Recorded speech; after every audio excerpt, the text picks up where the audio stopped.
Sous sa robe jaune et son allure inoffensive, la Jussie, classée parmi les espèces invasives, peut, à partir d'une simple bouture, obstruer un canal en moins de 4 ans.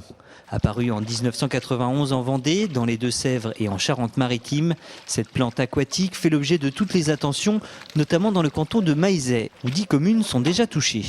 Il fallait agir aussi très vite, trouver des moyens humains et matériels pour essayer d'éradiquer la prolifération de la Jussie.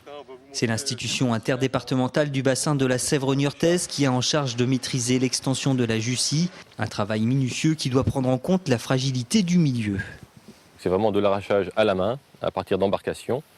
Et c'est du mètre par mètre, puisqu'il y a un certain nombre de boutures qu'on rencontre à chaque mètre. À ce jour, ce sont plus de 1200 km de rives qui ont été entretenus.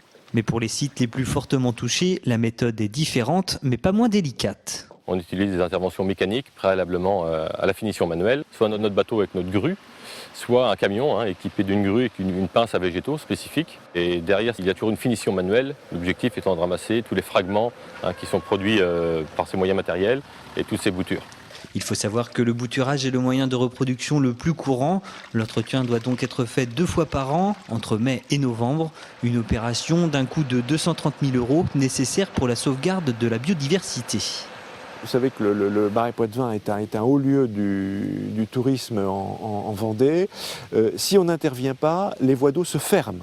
C'est ce qui fait que la pêche devient impossible, la navigation devient impossible, toutes les activités de loisirs sur les voies d'eau du Marais Poitevin deviennent impossibles. Donc c'est vraiment un impératif absolu si on veut maintenir le Marais Poitevin vendéen comme un site d'excellence. Pour cette année 2010, ce sont près de 12 000 jeunes plants qui ont été récoltés, soit au total 20 tonnes de Jussie enlevées des voies d'eau.